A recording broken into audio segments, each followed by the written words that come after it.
삼아 임재로 나아가라 라는 제목으로 말씀 증거합니다. 성공을 발판 삼아 임재로 나아가라. 성경에서 가장 드라마틱한 사건을 들라면 우리 예수님께서 십자가에서 죽으시는 사건일 것입니다. 이것이 가장 드라마틱하죠. 하나님의 독생자 아들인 성자 예수님께서 십자가에서 우리의 죄를 위해서 죽으십니다. 두 번째 드라마틱한 사건은 모리아 사건이겠죠. 아브라함이 자기 아들 이삭을 제물로 바치는 장면. 이 두 가지는 다 예수님의 죽으심을 보여주고 있죠. 구약의 십자가가 바로 모리아 사건입니다. 그러니까 위대한 사건 뒤에는 위대한 사람이 있습니다. 사람이 사건을 만드는 것입니다. 위대한 사건을 만드는 이 이삭에게 특징이 발견되고 있지 않습니까? 사실 아브라함이 위대하게 보일지 모르겠지만 아브라함이 모리아에서 자기 자식을 제물로 바친다고 하는 이 위대한 사건은 사실 이삭이 없었다고 한다면 불가능한, 이루어지지 않는 역사, 그리고 성경의 기록이었을 겁니다. 이삭은 어떤 사람이었느냐? 이삭은 젊을 때 또는 청소년 시절 때에 이삭의 삶은 위대한 결단을 돕는 사람이었어요. 즉 청소년 때 또는 청년의 시절에 위대한 결단을 하는 사람이 있고 위대한 사건을 만들려고 애를 쓰는 사람이 있지 않습니까? 그러나 이 젊을 때의 이삭은 도리어 위대한 결단을 돕는 사람이었다는 겁니다. 인간은 사회적 존재입니다. 인간관계로 얽히고 설켜져 있습니다. 그러므로 혼자 모든 것을 독단적으로 결정할 수 없습니다. 진로를 선택할 때 부모님이나 또는 선생님의 지도를 받게 되어 있습니다. 사랑하는 사람과 결혼하고 싶다라고 할 때에 일가 칠척을 설득해야 됩니다. 회사에 사표를 내고 창업을 하고 싶다라고 할 때도 아내와 자식을 염두에 두고 신중히 결정해야 됩니다. 내가 창업하려고 하는데 회사를 그만둬도 되겠어? 라고 물어보고 아내의 동의를 얻어야겠죠. 실제로 우리는 주변 사람 때문에 내가 원하는 결단을 하지 못할 때가 많이 있습니다. 부모의 반대 때문에 자기가 원하는 여자와 자기가 원하는 남자와 결혼을 하지 못하는 경우가 많습니다. 분명히 사랑의 결단을 내렸습니다. 이 여자는 내 여자야, 이 남자는 내 남자야. 그러나 주변에서 도와주지를 않습니다. 그래서 원하는 결혼을 못합니다. 창업을 하는 게 분명히 자기 인생의 꿈이라고 확신을 갖고 있습니다. 그래서 사표를 써야 됩니다. 그런데 아내가 눈을 부라립니다. 사표 쓸 거면 이혼해! 라고 하는 투로 말을 합니다. 그래야 해서 자기의 결단을 도와주지 못하는 주변 환경 때문에 결국 그 결단이 실행되지 못하고 현실화되지 못하는 경우가 많이 있습니다. 위대한 생각이 위대한 열매로 맺혀지기 위해서는 주변 사람의 도움이 절대적으로 필요하다라는 겁니다. 아브라함이 이삭 자기 아들을 바치기로 한 이 위대한 순종의 결단이 실행되고 현실화되기 위해서는 이삭의 순종이 있었기 때문입니다. 이삭의 도움과 이삭의 결단이 없었으면 아브라함의 위대한 결단은 그냥 생각으로만 그리고 마음으로만 머물러 있었을 것입니다. 아브라함의 나이가 117세입니다. 노인입니다. 기력이 다 쇠했습니다. 당시에 이삭의 나이는 17세입니다. 건강한 청년입니다. 우격다짐으로 자기 아들 이삭을 제물로 바칠 수 없는 상황이죠. 이삭이 만약에 이렇게 하다가 내가 죽을 수도 있겠구나 생각해서 도망쳤습니다. 이삭이 도망가는데 따라갈 수 있습니까? 저도 13초 플랫이었습니다. 근데 지금 뛰면 아마 20초 나올 겁니다. 나이 들수록 제 실력 안 나옵니다. 17세의 소년이 도망가고 있는데 117세가 축지법을 쓰겠습니까? 어떻게 하겠습니까? 못 잡죠? 못 잡죠. 포기를 할 수밖에 없습니다. 또 만에 하나 아브라함이 평소 건강관리 잘해서 100m에 12초를 뛴다고 합시다. 우사인 볼트가 됐다고 칩시다. 근데 잡아서 이삭을 잡았습니다. 근데 이삭이 울부짖습니다. 살려주세요, 아버지. 아버지 살려주세요. 하나님께 다시 한번 기도해 보세요. 잘못 들었을 거예요. 울부짖을 때. 그때 아마 아브라함이 흔들렸을 것입니다. 자식의 애걸복걸 앞에, 어떤 자식? 독자의 애걸복걸 앞에 그 결단의 의지가 꺾였을 가능성이 매우 높다는 겁니다. 아브라함이 위대한 사건을 만들기 위해서는 누가 필요했어요? 이삭이 필요했어요. 이삭의 숙연한 순종이 모리아의 기적을 만들어낸 것입니다. 이삭은 어렸을 때는 남들을 행복하게 해주는 사람이었어요. 웃음을 지어주는 거울과 같은 인생이었어요. 이삭의 젊은 시절에는 위대한 결단을 돕는 사람이었습니다. 우리 옛말에 일장공성 망골고란 말이 있지 않습니까? 한 장수의 승리는 만 명의 해골로 이루어진다는 겁니다. 그죠? 한 장군의 전력을 위해서 기꺼이 죽어주기로 한 이름 모를 병정들이 있었기 때문에 오늘날 그 사람이 유명한 장군이 된 거죠. 2차 대전의 영웅은 누가 뭐래도 아이젠하워라고 얘기합니다. 그 아이젠하워가 영웅이 될 수 있었던 이유가 뭡니까? 노르망디 상륙작전이죠. 그가 노르망디 상륙작전에 전력을 세웁니다. 그러나 그 노르망디 상륙작전을 하는 그 하루 동안에 3만, 4만 명의 군인들이 죽어나갔습니다. 그리고 노르망디 작전이 결국 성공해서 독일이 패망의 길로 접어들게 됐죠. 많은 사람들이 2차 대전의 영웅을 아이젠하워라고 얘기합니다. 아이젠하워가 영웅이다라고 얘기합니다. 그러나 그 노르망디에서 처절하게 그 전략을 위해서 죽어가는 일반 병사가 없었다고 한다면 과연 그 노르망디라고 하는 역사적 사건이 만들어졌겠느냐? 우리가 의문을 제기할 수밖에 없습니다. 제가 파라과이에 갔습니다. 광도사 때 파라과이로 갔습니다. 제가 참 가기 힘든 곳입니다. 그런데 그곳에서 오라고 해서 어떻게 해서 가게 됐습니다. 근데 제가 파라과이에 가게 된 동기가 뭐냐? 이 위대한 결단을 도와주는 내 아내 때문입니다. 내 아내가 얘기합니다. 곱게 자란 내 아내가 얘기합니다. 하나님이 가라면 가야지. 저는 깜짝 놀랐습니다. 가지 말기를 바랬거든요. 여보 가면 안 돼. 그 얘기를 듣고 싶었는데 하나님이 가라면 가야지 합니다. 그리고 어린 유빈이를 안고 갔습니다. 제 이 결단을 제 아내가 있었기 때문에 실행에 옮길 수 있었죠. 위대한 부흥사는 알고 있습니다. 위대한 선교사는 알고 있습니다. 그러나 그 위대한 부흥사와 선교사의 아내의 이름은 잘 모른다는 것입니다. 그 아내가 함께 그 결단을 도와주고 있었기 때문에 그 위대한 부흥사가 하나님의 뜻을 이룰 수 있었습니다. 성부 하나님은 우리를 사랑하십니다. 영생을 주기를 원하십니다. 예수님을 우리 죄를 대신해서 죽이셔서 죄의 문제를 해결하기를 원했습니다. 이러한 하나님의 위대한 사랑이 성취될 수 있었던 것은 무엇입니까? 그 하나님의 계획에 동의한 성자 예수님 때문이에요. 하나님이 위대한 계획을 갖고 계셨는데 성자 예수님이 말씀합니다. 도저히 동의 못하겠습니다. 왜 내가 죽어야 됩니까? 내가 왜 사람의 모습으로 이 땅에 와서 고생을 해야 됩니까? 왜 내가 하늘의 보좌를 포기해야 됩니까? 성자 예수님께서 성부 하나님의 위대한 계획에 동의하지 않으셨다고 한다면 우리는 지금 지옥불로 달려가고 있었을 것입니다. 그래서 이삭이 예수님의 모형인 것입니다. 청년 시절 자기 마음대로 살고 싶고 청년 시절 자기 꿈을 이루고 싶고 청년 시절 자기는 하나님의 위대한 비전을 받았다고 말해야 될 그때에 그는 아버지의 비전에 동의한다는 겁니다. 아버지의 꿈에 동의한다는 겁니다. 그래서 그 아버지의 꿈을 밟습니다. 그가 바로 예수님의 모형이죠. 그가 바로 예수님의 모형이죠. 여러분 아브라함의 시험과 이삭의 시험 중 누가 더 어려운 시험이었을까? 이삭이 더 어려운 시험이라고요. 아브라함은 수백 년간, 50년, 60년간 하나님을 체험했어요. 전능하신 하나님을 순간순간마다 체험하면서 세월을 보냈어요. 이삭 사건을 접할 때는 이미 아브라함은 하나님에 대해서 달고 다른 사람, 하나님과 깊은 인격적 교제를 나눈 사람이 되어 있었어요.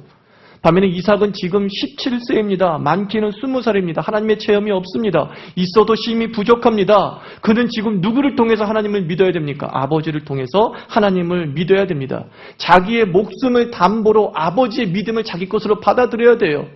나는 지금 믿음이 살아날 것인지 믿음이 없어. 하나님이 나를 도우실 것인지에 대한 확신이 없어. 단지 아버지가 얘기합니다. 너 살아날 거야. 하나님이 너를 도우실 거야. 왜? 내가 체험한 하나님이 그런 하나님이기 때문에. 내가 60년 동안 믿은 하나님은 그런 하나님이기 때문에 아들아 너도 도와주실 거야. 이삭의 결단은 아버지의 경험에 의한 결단이에요. 자기가 체험한 하나님을 믿고 따라가는 결단이 아니라 아버지가 수십 년 동안 믿은 그 믿음의 하나님, 그 하나님을 귀로만 들었어요. 그리고 아버지가 얘기해요. 내 말 좀 믿어줄래? 내가 이 경험한 하나님 좀 믿어줄래? 그 이삭이 믿어준다는 겁니다. 예배 시간이 뭔지 아십니까? 예배 시간은 이삭이 당한 테스트를 받는 시간이에요. 이 예배 시간은 이삭이 받는 테스트를 우리가 받고 있는 겁니다. 목사인 자신은 하나님과의 1:1 관계로 하나님의 말씀을 받습니다. 성경을 묵상하면서 이게 하나님의 뜻이고 이것이 우리의 비전이고 우리의 사명이고 우리의 인격이다라는 것을 깨닫습니다. 불을 받았습니다. 그러나 여러분은 받았습니까? 여러분 불 받지 않았잖아요. 그럼에도 불구하고 목사가 불 받은 말씀을 수용해야 하는 것. 이것이 바로 이삭이 받은 시험과 동일한 시험입니다. 그래서 성도가 위대하다는 겁니다. 목사는 별로라고요. 나는 1:1로 받았으니까 이 정도 불을 갖고 있는 건 당연하죠. 나는 1:1로 주님과 묵상하면서 주의 말씀을 받았으니까 확신에 찬 것은 당연한 거죠. 그런데 성도는 목사가 받은 비전을 자기 비전으로 삼는다는 점에서 위대하다는 겁니다. 간접 경험을 직접 경험처럼 여긴다는 것. 그런 점에서 위대하다는 겁니다. 강단이 손해를 요구합니다. 강단이 대가를 요구할 수 있습니다. 그때 이삭처럼 땔감을 지고 가는 성도, 그 성도를 예수님의 모형이라고 합니다. 여러분이 예수님을 닮고 싶어합니다. 예수님의 길을 따라가고 싶어합니다. 이 예배 시간이 예수님 닮는 시간인 줄 믿습니다. 성부 하나님의 위대한 계획에 대해서 기꺼이 땔감을 지신 예수님. 그래요, 동의할게요. 당신의 계획에 내 모든 것 바칠게요. 이 예배 시간에 우리 하나님께서는 여러분에게 요구하십니다. 너희도 예수의 길을 따르라. 그게 뭐예요? 목사가 불받은 말씀 네 것으로 받을 수 있느냐, 이런 뜻입니다. 목사가 은혜 받은 말씀 너의 삶의 좌우명으로 삼을 수 있느냐. 목사가 성령 충만하여서 하늘을 본 곳에 대해서 마치 너희가 본 것처럼 받아들일 수 있느냐. 이게 예배의 시험이에요. 이게 예배의 시험이에요. 이게 이삭의 시험이에요. 자기 땔감을 지고 가는. 그래서 오래 믿은 아버지의 믿음대로 하나님 아버지께서 나에게도 역사할 것이라고 하는 그 기대감. 그게 이삭의 시험이었습니다. 저는 우리 자유교회 교인들이 이 이삭의 테스트를 통과하기를 축원합니다. 우리에게 위대한 결단, 어떤 사람에게만 보여주실 수 있습니다. 그때에 마치 내가 본 위대한 결단이냐, 내가 본 하나님의 뜻이냐, 거기에 순종하고 발걸음을 옮길 때에 우리 교회는 예수 십자가가 재현되는 역사의 현장이 될 줄 믿습니다. 위대한 말씀의 선포자가 있으면 다들 전성기가 온다고 얘기합니다. 말씀의 사람이 있으면 전성기가 온대요. 설교 잘하면 전성기가 온대요. 그러나 저는 성경을 읽으면서 의문을 품지 않을 수가 없었습니다. 호세아 시대를 읽으면서 호세아 시대는 선포의 전성시대였어요. 호세아 시대는 수많은 하나님의 사람들이 나타났던 시대였어요. 요나 호세아 시대입니다. 이사야 호세아 시대입니다. 미가 호세아 시대입니다. 요엘 호세아 시대입니다. 수많은 선지자들이 호세아 시대 때 주의 말씀을 선포했습니다. 그런데 그 시대를 어떤 시대라고 얘기하느냐? 암울한 시대라고 얘기합니다. 우리의 생각과는 전혀 다른, 말씀의 사람이 있으면 교회가 부흥하고 말씀의 사람이 있으면 하나님의 나라가 왕성해져야 되는데 그 시대를 암울의 시대, 암흑의 시대, 성경은 그렇게 조명하고 있습니다. 왜 그런지 아십니까? 호세아 시대는 말씀의 선포자의 빈곤의 시대가 아니라 호세아 시대는 위대한 청중의 빈곤 시대였어요. 위대한 청중이 없었어요. 선지자의 비전을 자신의 비전으로 수용하지 않는, 도리어 그 말씀을 선포하는 하나님의 종들을 핍박하는 빌어먹을 청중들. 그것이 바로 이스라엘의 암흑기였다는 겁니다. 수많은 하나님의 사람이 있었음에도 불구하고 아멘으로 화답하지 않는 별 볼 일 없는 청중을 인해서 이스라엘은 쇠락의 길을 걷고 말았습니다. 위대한 청중이란 선포자의 비전을 자신의 비전으로 삼고 역사에 자신을 던져 넣는 자가 있을 때 그 위대한 시대가 올 줄 믿습니다. 전성기가 올 줄 믿습니다. 저는 자유교회가 위대한 청중 되기를 축원합니다.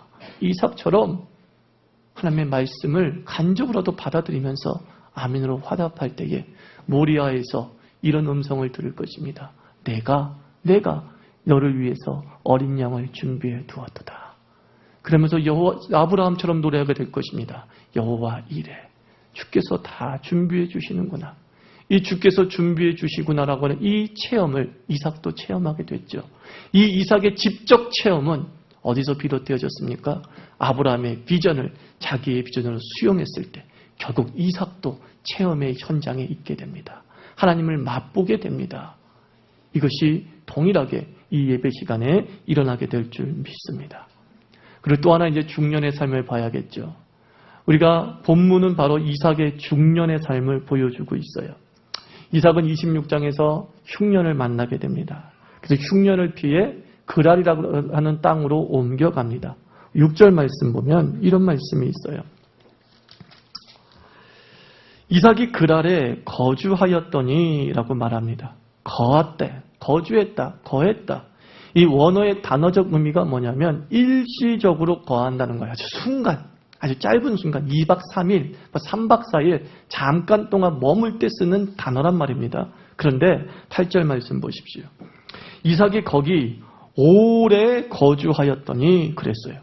잠깐 머물겠다고 왔는데 이 기근을 피하기 위해서 잠깐 머물겠다고 왔는데 약속과 멀리 떨어진 인생이 돼버리고 말았어요. 가나안은 자기의 삶의 터전인데 가나안으로 돌아가지 못하는 그런 상황이 지금 이삭에게 재현되고 있습니다.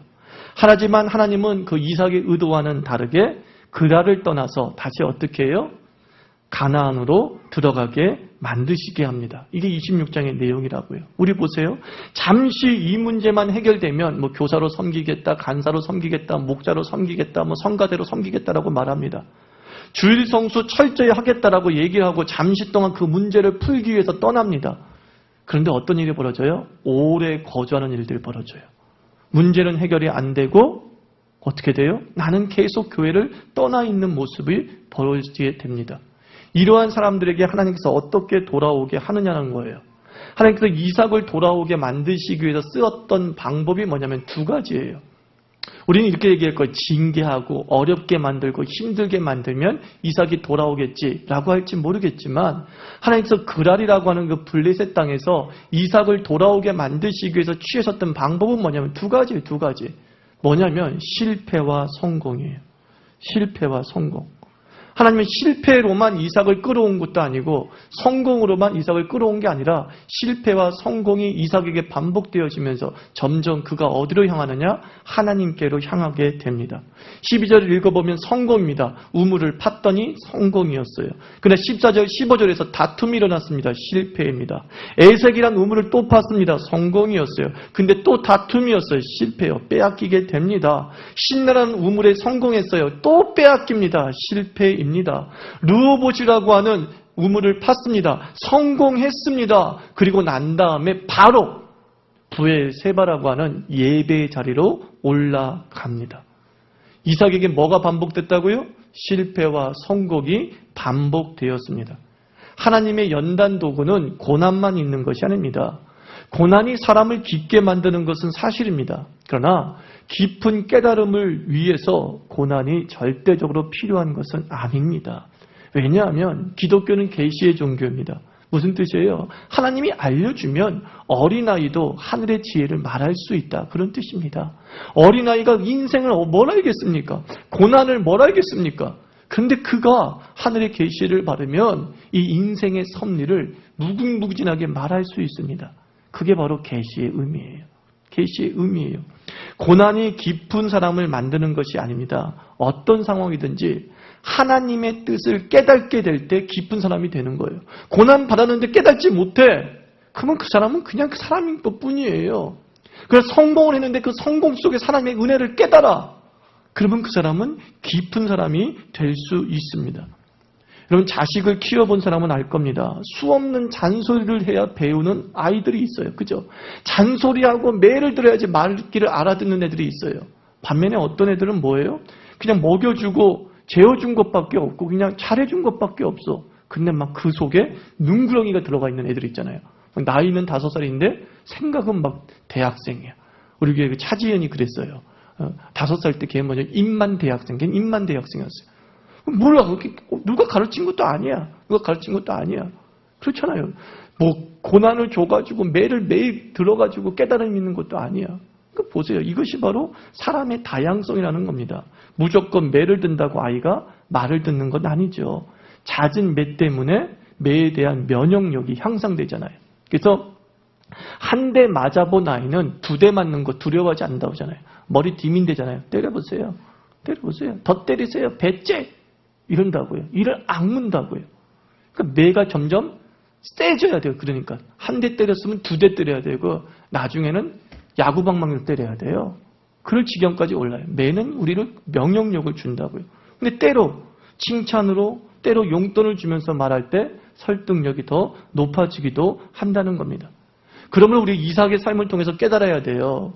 깨달음을 위해 고난이 필요하다고 고집할 필요가 없습니다. 이런 기도 자주 하는 부모님이 계시잖아요. 우리 아들 다리 몽둥이가 부러지는 한이 있더라도 뭐예요? 예수님 믿게 해주세요. 세상 떠나게 해주세요. 라고 얘기합니다. 물론 얼마나 안타까웠으면 우리 부모님이 그런 기도를 할까? 저는 그런 생각도 해봅니다. 그러나 기도는 아름답게 해야 됩니다. 따라하십시오. 기도는 아름답게. 예, 기도는 아름답게. 왜 기도는 아름답게 해야 됩니까? 기도대로 이루어지기 때문입니다.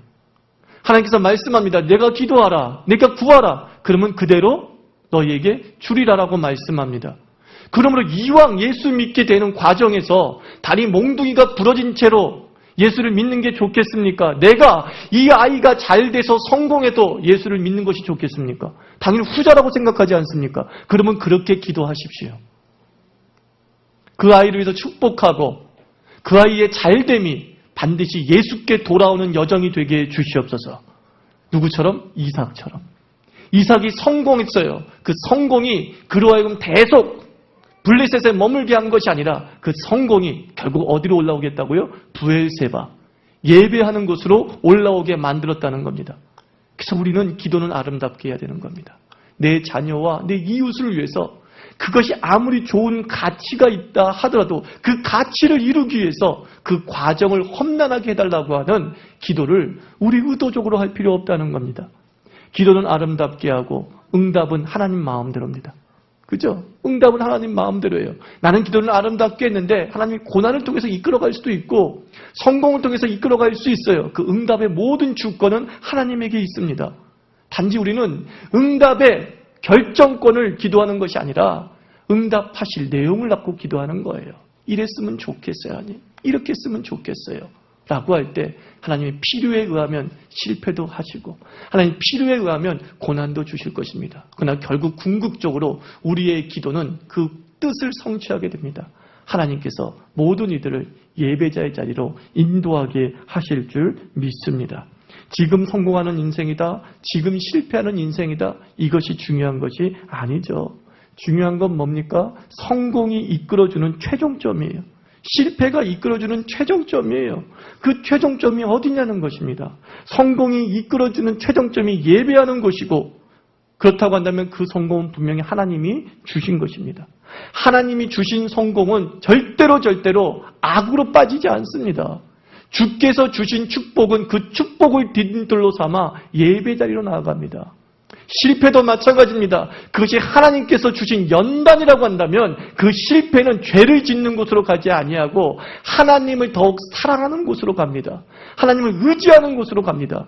이것이 하나님에게로부터 비롯된 것이냐 아니냐는 것을 따지는 기준은 뭔지 아십니까? 내가 그 상황에서 하나님을 바라보느냐? 그러면 그 상황은 하나님이 주신 것입니다. 내가 그 상황에서 하나님을 외면하고 있느냐? 그러면 그 상황은 마귀가 준 것입니다. 하나님은 실패를 통해서도 우리를 이끌어 가시고 성공을 통해서도 우리를 이끌어 가시기 때문입니다. 결국은 이삭이 성공했습니다. 르호봇이라고 하는 엄청난 우물을 팠습니다. 근데 그 우물을 판 뒤에 이삭이 어떻게 했다고 했어요? 오늘 말씀에 22절 3절 보면 이삭이 거기서부터 브엘세바로 올라갔더라고 얘기합니다. 성공을 누려야 될 시점이에요. 21절에서 그들이 여기서 번성하자 그 얘기를 하잖아요. 21절, 22절. 여호와께서 우리를 위하여 넓게 하셨으니 이 땅에서 우리가 번성하리로다. 이제는 다 해결됐어. 라고 하는 그 순간. 먹고 마시고 누리자. 라고 할 그 순간에 이삭이 뭐라 그래요? 브엘세바로 가야 돼. 예배의 자리로 나아가야 돼. 라고 말합니다. 그러자 그곳에서 어떤 일이 벌어졌어요? 부엘 세바에서도 역시 뭐예요? 우물을 팠어요. 그리고 그 우물이 또 터졌어요. 이것으로 끝나지 않습니다. 우리가 읽지 않은 26절부터 29절에는 뭐냐면 그렇게 우리에게 실패의 원인이었던, 그렇게 이삭의 가시 같은 역할을 했던 블레셋 사람이 이삭을 찾아옵니다. 그리고 뭐라고 하는지 아십니까? 손을 내밀어요. 당신은 하나님이 도우시는 사람이 분명하다. 우리와 화해하자. 더 이상 싸우지 말자. 여러분 보세요. 이삭이 성공할 때마다 그들은 이삭의 가시가 되었고 이삭의 성공을 방해하는 세력이었습니다. 근데 이삭이 하나님께 예배하자 그 방해자가 친구가 되었습니다. 우리는 이렇게 생각합니다. 이를 악물고 성공만 하면 저 사람 내 무릎 앞에 무릎 꿇을 거야. 이 생각하지 않습니까? 내가 성공만 하면 나를 무시했던 모든 인간들이 고개 숙일 거야. 그러나 그가 성공할 때마다, 이삭이 성공할 때마다 적들도 더 집요하게 달려들었다는 것입니다. 근데 이삭이 다 포기하고 주께 예배합니다. 주께 기도합니다. 성공의 자리에 가지 않고 예배의 자리에 갑니다. 성공의 자리에 머물지 않고 부엘세바로 올라갑니다. 그러자 그 적대적 세력들이 손을 내밉니다. 화해하자. 너는 정말 하나님의 사람이다. 라고 인정한다는 겁니다. 영향력이 어디에서 옵니까? 많은 사람이 얘기합니다. 공부 잘해가지고 의사 박사 되면 영향력이 생긴대요. 아니요. 그렇지 않습니다. 영향력은 오늘 얘기합니다. 예배가 하나님을 만난 자에게 영향력이 있을 줄 믿습니다. 그리고 하나님께서는 그 예배하는 그 자리에 다시 우물을 터뜨려 주실 줄 믿습니다. 저는 우리 자유교회가 여러분의 발걸음 하나하나가 점점점 교회에서 멀어지는 성공이 아니라 점점점 교회로 가까워지는 성공이 되기를 축원합니다. 그게 진짜 성공이라고요. 잘 될수록 인생이 자꾸 교회로 멀어져. 하나님의 뜻이 아니죠. 하나님의 뜻은 그 성공을 발판 삼아 부엘세바로 나아오라는 것입니다. 그리고 여러분들 얘기할 것입니다. 이 부엘세바에 와서 내가 손해봤다. 내가 르호봇을 버리고 왔는데 손해봤다? 아닙니다. 예배하는 자리는 항상 우물이 터질 줄 믿습니다. 그게 하나님의 약속이라고요. 옛것을 아쉬워하지 마세요. 버렸던 것을 아쉬워하지 마세요. 그때 내가 더 꽉 잡고 있어야 되는데. 아니요. 그때 그것을 꽉 잡았으면 당신에게는 부엘세바가 없었을 거라고요. 버려버리니까. 르호봇조차도 이것은 내 궁극의 모습이 아니야. 이 넓은 우물은 내가 있어야 될 최종점이 아니야. 나는 부엘세바로 가야 돼. 라고 했을 때 하나님은 우물을 터뜨려 주시고 적대적 세력을 무력화시켜 주시고 하나님의 사람으로서 그 가나안 일대에서 존귀함을 받는 사람으로 세워주셨습니다. 이게 이삭의 중년이었어요. 이게 이삭의 중년이었어요. 여기 앉아있는 상당수 이삭의 중년을 보내고 있지 않습니까? 여러분의 삶이 이렇게 점점 예배로 가까이 가는 자 되기를 축원합니다. 그래서 그 예배의 자리에서 다시 말씀드립니다. 생수의 강이 흘러넘치는 하나님의 우물이 터지기를 주의 이름으로 축원합니다. 기도하겠습니다.